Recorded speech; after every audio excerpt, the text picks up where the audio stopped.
각각의 투자자들이 지금 어느 쪽에 지금 몰리고 있구나를 볼 수 있는 게 ETF 전 종목 시세라는 게 있어요. 네.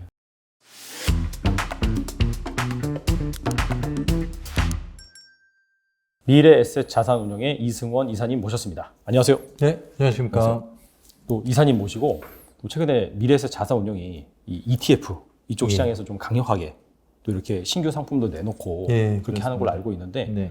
또 이사님께서 최근에 또 책을 하나 내셨잖아요. ETF. 예. 네. 그래서 이제 운이 이사님께 좋게도. ETF 본고자 미래에셋 네. 자산운용의 또 이사님께 한번 노하우를 여쭙고자 한번 모셨습니다. 네. 그래서 사실 그 ETF가 뭐 어떻게 보면 단순하게 그냥 뭐 섹터에 투자하는 ETF도 있고요. 네. 뭐 지수에 투자하는 ETF도 있고요. 그래서 그냥 어차피 그 기초 지수라고 하죠.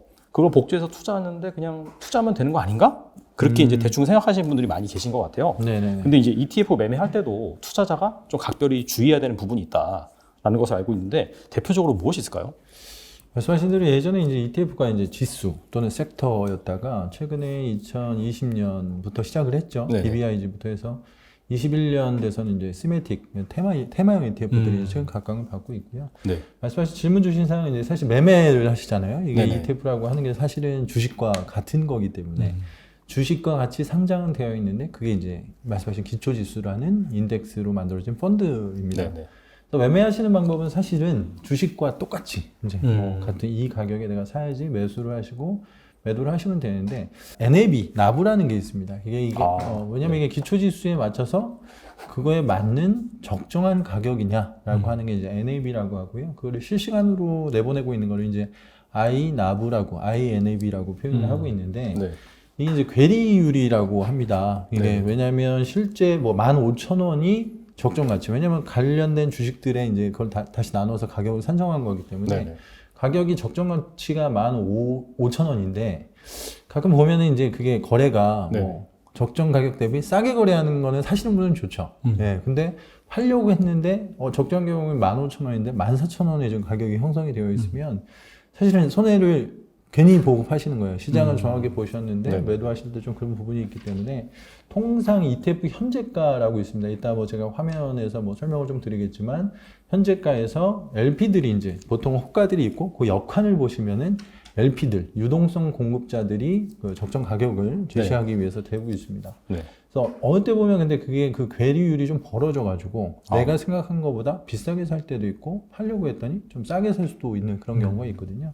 그래서 첫 번째는 내가 매도할 때는 1000주를 팔려고 하는데 걸려 있는 거 500주밖에 예를 들어 없으면 500주의 적정 가격에 팔거나 사시고 500주는 좀 기다리시면 유동성 공급자들이 또 해당 가격으로 공급을 합니다. 왜냐하면 소진이 되면 가격 붙이게 되어 있거든요. 그래서 그런 부분들을 너무 이렇게 하시려고 하시지 않으면 되는 게 이제 매매할 때 주의하실 점이고, 두 번째는 이제 그런 것들이 시장가로 사시면 사실 되게 좀 의도치 않은 결과가 나올 때가 있습니다. 약간 LP, 즉 유동성 공급자들이 적정 가격을 제시하는 시간이 9시부터가 아닙니다. 몇 시부터 네, 하죠? 주식 시장은 9시부터 하는데 네. 사실 9시 정도 되면 거의 될 준비를 하고 있는데 통상적으로는 9시 5분까지는 의무가 없어요. 그래서 그냥 두면 됩니다. 근데 저희가 보통 이게 장 시작할 때 오늘 시장이 좋을 것 같다 해서 막 이렇게 매수하려고 하시는 분들이 있기 때문에 제 생각에는 ETF는 주식과 다른 점만 제가 조금 말씀드리면 매수하실 때는 한 5분 정도 기다리셔야 적정 가격이 돌아옵니다. 그래서 물론 뭐 더 싸게 사시고 더 비싸게 파시면 뭐 그런 부분들이 있겠지만 더 비싸게 파셨다는 거는 비싸게 사신 분이 있다는 말씀이죠. 그렇죠. 예, 그렇기 때문에 결과적으로 그 9시에서 9시 5분 사실은 3시 20분부터 3시 반도 마찬가지. 예, 마찬가지예요. LP들이 될 의무가 사실 없거든요. 근데 그때는 사실 거래를 안 하세요. 거래를 잘 안 하시고 동시호가로 그냥 집어넣으시는 경우가 많은데, 근데 방금 말씀드린 것처럼 그 기간, 그 5분은 좀 기다리셔야 될 것 같고, 또 이제 팔려는 수량 대비 그게 잘 안 형성되어 있다면 분할 매도를 하시는 게 맞다, 이렇게 말씀을 드릴 수가 있을 것 같습니다. 그리고 한 가지 더가 최근에 이제 중국, 미국 막 이런 중국 시장, 특히 중국 쪽에 투자하시는 분들이 좀 많이 계세요. 이게 뭐 항생테크가 될 수 있고, 뭐 최근에 가장 좋았던 거는 2차 전지죠. 전기차. 그렇죠. 이런 테마이기 때문에 차이나 전기차 같은 경우는 2조 이상 이제 사실은 작년부터 해가지고 올 초까지, 올해부터 해서 올해죠. 거의 작년 12월에 상장을 했는데 올해 2조 정도가 들어왔습니다. 그래서 이 단일 ETF 치고는 제일 빠르게 성장하고 있는 게 차이나 전기차인데 이것도 주의하셔야 될 게 하나 있습니다. 네네. 예, 중국 시장 같은 경우는 저희 나라랑 시장 개장 시간이 다르잖아요. 그렇죠. 예, 저희 나라는 9시에 딱 개장을 해서 3시 반에 마감을 하는데 중국 시장은 사실 저희랑 시차가 1시간이 나죠. 그래서 1시간이 나고 9시 반에 개장을 합니다. 그래서 실제적으로 10시 반, 한국 시장으로는 10시 반이 되어야지 개장이 되는 거거든요. 그 중국 시간으로는 9시 반에 개장을 하는데 우리나라는 시차가 1시간이 좀 있다 보니까. 그렇죠. 그러니까 우리나라 10시 시간으로 반. 10시 반. 네, 그렇죠. 10시 반이 되어야 실제 중국 본토 시장에서 거래가 일어납니다. 그러면은 어제 종가, 어제 끝난 가격 대비 오늘 이제 실제 제대로 된 가격이 형성된 거는 10시 반부터인데 이제 저희는 9시부터 거래가 되지 않습니까? 그렇죠. 그래서 아까 말씀드린 NAV라고 제가 나부라고 표현했던 그 적정 가격에 아닌 가격에 사실 가능성이 높아요. 예를 들어서 어저께 시장이 좋았었으니까 조금 높게 형성이 되어 있거든요. 근데 아까 말씀드렸지만 LP들은 NAV에 맞춰서 가격을 대려고 노력을 한단 말이에요. 그렇게 되면 10시 반이 되는 순간 조금 높게 거래됐던 것들이 다시 내려올 수도 있고 뭐 낮게 거래되는 게 올라오는 경우는 많이 없더라고요. 그래서 좀 비싸게 사시는 경우가 있어서 중국 본토 연결된 것들이 뭐 차이나 전기차나 뭐 항생테크 이런 것들이 있는데 네네. 그런 것들 거래하실 때는 상당히 주의를 좀 깊게 가져가실 필요가 있다. 왜냐면 그리고 또 점심시간이 있습니다. 저희는 점심시간이 없잖아요. 그렇죠. 네, 그렇죠. 저희는 점심시간은 있으나 매매를 할 수가 있습니다. 근데 중국 시장 같은 경우는 1시간 반 정도 이제 점심시간을 줘요. 근데 그 시간에 딱 휴장이 됩니다. 그 시간에 그래서 또 가격이 우리나라 시간으로 말씀드리겠죠. 제가 저희 나라라고 표현하면 절대 안 되는데 나중에 좀 해주시고 네. 우리나라 네네.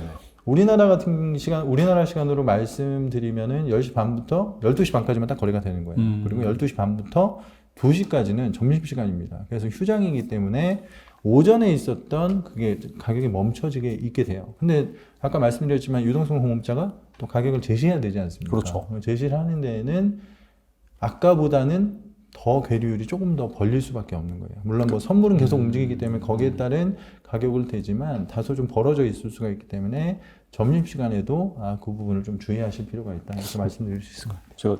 제가 질문이 있어 보는데 그럼 유동성 공급자가 네. 일단은 그 점심 시간에도 일단 유동성 공급을 하긴 하는 거예요, 그러면? 하죠. 합니다. 근데 한인데 아까 말씀드렸죠. 12,500원에 오전장이 끝났잖아요. 그러면 이제 예를 들면은 12,600원과 400원에 이렇게 원래 걸려 있던 것이 물론 이제 선물이든 왜냐면 이제 공급하는 환경 자체가 조금 제한적이기 때문에 조금 더 괴리율이 좀 벌어질 수가 있습니다. 그래서 약간 좀 어떻게 보면 LP도 사실 손해를 보면 안 되기 때문에 그렇죠. 약간 보수적으로 그런 호가의 물량을 대놓는다 그렇게 이해할 수 있을까요? 그럼요. LP들이 사실은 뭐 기본 저와 같은 뭐 이런 투자자처럼 바이앤홀드해서 거기서 캐피탈 게인을 얻는 것이 아니고 네네. 그런 것을 대면서 다 해지를 해야 돼요. 그걸 그대로 가져갈 수는 없죠. 뭐 계속해서 돈을 벌면 좋지만 네네. 그런 어떤 유동성을 공급했다라고 해서 거기서 발생되는 손해를 그대로 안을 수도 없지 않습니까? 네네. 그래서 전부 해지를 하고 있기 때문에 반대 포지션을 삽니다. 예를 들어 국내 같은 경우에는 코스피 200이 호가되면서 선물 매도 같은 걸 통해서 반대 포지션을 잡고 있는 거죠. 그래서 포지션을 똑같이 잡고 있는 상황이기 때문에 그런 부분들이 있게 되는 겁니다. 네. 그리고 그 중국 증시 같은 경우에 우리나라 시각으로 10시 30분에 이제 개장을 하니까 예. 그 전에도 그럼 LP들이 물량을 대긴 되나요? 10시 30분에 전에. 네, 전에. 근데 상당히 마찬가지로. 똑같아요. 네. 보수적으로. 보수적으로. 그래서 어느 때는 호가창이 안 보일 때가 있어요. 아예 안 보일. 왜냐면 9시 5분이 지나서는 의무가 있기 때문에 되긴 되는데 이 시장이 개장이 안 됐기 때문에 이 호가를 뭐 예를 들어 차이나 전기차가 지금 2만 원 정도 하는데 2만 원 대비 바로 위에는 못 되는 거죠. 저 위에 이제 있고 밑에 있고 이 괴리율이죠. 아까 말씀드린 그 괴리율이 벌어질 수밖에 없는 상황이고 10시 반이 되면 근데 주식들이 다 움직이고 있기 때문에 그 괴리율이 좁혀져서 호가 사이에 매도와 매수 호가 사이가 유동성 공급자에 의해서 줄어드는 그런 현상이 나타나는 거라고 보시면 될 것 같아요. 아무튼 그 말씀을 들으니까 네. 이 그 NAV와 실제 그 ETF의 시장 가격 네. 이거를 이제 활용을 잘 하면 그렇죠. 뭐 약간 이게 약간 욕심일 수도 있는데 조금이라도 싸게 살 수 있고 그럼요. 그게 가능하겠네요. 이론적으로. 저는 ETF를 살 때는 내가 이게 주식 살 때는 그렇지 않습니까? 가격이 딱 정해져 있잖아요. 네네. 호가라는 것들이 매수하는 사람과 매도하는 사람에 의해서 시장에서 자연스럽게 형성이 되지만 ETF라는 건 적정 가격이라는 게 있기 때문에 그거와 괴리되기 위해서 작년에 이제 ETN에 그런 사태가 있었죠. 예, 그때 원유 이제 ETN 네네네. 같은 경우에 그건 좀 다른 ETF와는 좀 다르지만은 가지고 있던 유동성 공급을 할 수 없는 상황까지 돼버리니까 사려는 사람과 팔려는 사람에 의해서 가격이 형성됐는데 그게 실제 가치보다 2배까지도 갔어요. 원래는 3,000원밖에 안 됐어야 되는데 뭐 6,000원에 거래가 되고 이랬던 것들이 그래서 기본적으로 ETF에 매매를 하실 때에는 적정 가격이 있구나. 그래서 내가 이거를 비싸게 사지 말아야지. 그리고 싸게 팔지 말아야지 하는 그런 생각을 가지고 매수 매도를 하시는 게 맞다라고 생각을 합니다. 그리고 이제 뭐 매매를 그래서 말씀드리면 NAV가 있다. 그리고 해외형, 특히 중국 시장은, 미국 시장은 아예 저희 잘 때니까는 상관이 없거든요. 그쵸. 저희가 거래하려고 하는 것들은 전날 거로 그냥 거래하고 이 오늘 밤에 미국 시장을 보고 이렇게 하면 되는데 반대로 중국 시장은 그런 어떤 겹치는 시장이랑 또 휴장일 이런 것들이 저희 우리나라와 좀 다르기 때문에 그 부분을 좀 조심하셔야 될 것 같고, 세 번째는 그런 것 같아요. 레버리지 인버스. 어저께 이제 사실 ETP 컨퍼런스라고 해서 한국거래소에서 컨퍼런스를 매년 개최를 하는데 ETP요? 예, ETP가 ETF랑 ETN을 얘기를 하는 겁니다. 그래서 합쳐서. 합쳐서 ETP라고 얘기를 하는데 거기서도 뭐 거래소 이제 당연히 거래소와 금융위에서도 말씀하시는 것 중에 하나가 레버리지 인버스에 대한 얘기가 조금 있었습니다. 이게 이제 매수 매도할 때 그러니까 일정 부분 조금 위험도가 있는 상품이죠. 위험도가 있는 상품이기 때문에 이게 방향을 맞춰서 정확히 거래하시면 되는데 그게 또 너무 장기간으로 가면 안 되는 상황이고요. 이게 일간 변동 속에 곱하기 2거든요. 그래서 만약에 코스피 200이 200에서 시작해서 어떠한 등락이 있다가 200이 끝났으면 저희는 이제 본전이구나. 그쵸. 이렇게 생각을 해야 되는데 제가 아마 그림에도 나중에 하나 제공을 해드렸는데 실제 지수가 돌아왔는데 그러니까 10% 올랐다, 10% 떨어졌다, 10% 올랐다, 10% 떨어졌는데 이건 실제 마이너스가 좀 나거든요. 그렇죠. 예, 그래서 계속 반복되면 뭐 네. 0으로 수렴하겠죠. 네, 그래서 실제 그 일간 변동 속에 곱하기 2다. 그래서 이것도 하나 알고 계시면 좋을 것 같다라는 거고요. 아마 예시에 그런 게 있었을 것 같습니다. 작년 3월 13일부터 한 달간 4월 6일까지 제가 시뮬레이션 한 것도 말씀을 드렸는데 그때가 딱 돌아왔거든요.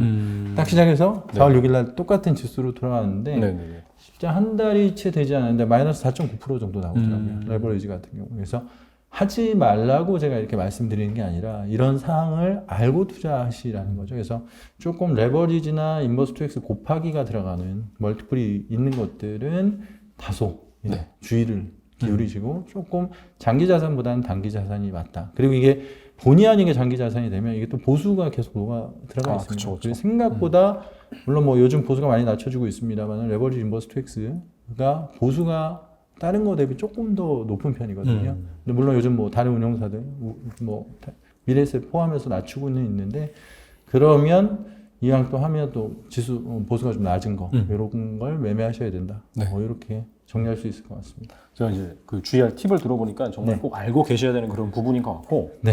그리고 이제 가장 중요한 게 그리고 저희 대화 중에서 가장 큰 비중을 차지한 게 NAV인 것 같아요. NAV는 네. 이거를 그 HTS상에서 어떻게 확인하는지 제가 아마 그 이제 제공해드린 그 화면이 하나 있는데 그게 제 화면이에요. 제가 회사에서 제가 이제 ETF만 보고 있으니까 내가 ETF를 투자하고 거래를 하겠다라고 하시면 뭐 제 화면이 답입니다 이렇게는 안 드리는데 답은 아니지만 거기 보면은 ETF 현재가가 제가 창을 하나 띄워놨고요. 이제 저는 이제 미래에셋 증권 HTS를 사용하다 보니까 그렇게 제공을 드리는데 ETF 현재가가 있고 그 ETF 전 종목 시세가 있습니다. 저희가 지금 514개 상장이 맞을 겁니다. 514개가 상장되어 있는데 전 회사별로도 소팅이 가능하고 그리고 이제 거래량별로 개인 투자자들은 또는 각각의 투자자들이 지금 어느 쪽에 지금 몰리고 있구나를 볼 수 있는 게 ETF 전 종목 시세라는 게 있어요. 뭐 타이거가 마음에 드시면 타이거만 눌러오시면 타이거 100 몇십 개가 나오고 타이거와 코덱스를 눌러오시면 다 합쳐서 한 300개 정도가 나오고 자산 운용사별로도 이렇게 분류가 돼 있는 그 체크하시면은 보통 이제 운용사별로 또 나올 수가 있고 전체 그냥 클릭해 놓으시면 거래량이 많은 것부터 이렇게 쭉 나옵니다. 그러면 오늘 시장은 어느 쪽에 지금 많이 사람들이 거래량이 늘고 있구나를 보실 수가 있는 화면이 있습니다. 그리고 한 가지 더 이제 제가 그 옆쪽에 배열은 편하게 하셔도 되는데 PDF 현황이 있어요. ETF, PDF. 이제 PDF라는 것은 ETF에 포함된 각 종목들이 뭔지를 딱 정해줘서 나오는 화면이에요. 그래서 제가 그걸 누르면 이게 다 연동해서 바뀝니다. 제가 이제 전 종목 시세에서 얘를 누르면 현재가도 그 종목에 지금 현재 거래되고 네네. 있는 걸로 바뀌고 PDF도 그 ETF가 포함하고 있는 주식들로 다 바뀌거든요. 그래서 요 세 화면은 꼭 있으셔야 될 것 같고 그리고 저는 두 개가 더 있긴 해요. 두 네. 개가 더 있는데 그게 하나는 선물 옵션 현재가. 왜냐하면 아, 이제 네. 국내 주식인데 이게 분명히 지수가 이렇지 않은데 왜 호가가 이렇게 되지? 이건 제가 보는 거죠. 제가 네네네. 보는 건데 네. 가끔은 아까 말씀드렸지만 유동성 공급자들은 손해를 보면 안 되지 않습니까? 자기 북에 있는, 자기 그렇죠. 장부에 있는. 그러면 그거에 대해서 근데 선물 옵션을 아까 말씀드린 것처럼 그만큼의 코스피 200을 계속 제공하고 있으면서도 반대 포지션을 가지고 있어서 딱 제로로 만들어야 되거든요. 네네네. 뭐 어느 정도의 뭐 있겠지만 그러려면 가끔은 선물 가격이 뭐 하락을 한다거나 아니면 좀 상승을 하고 있으면 고가가 조금 다를 때가 있습니다. 그래서 그건 저는 이제 그걸 봐야 되니까 보는 네. 화면이고요.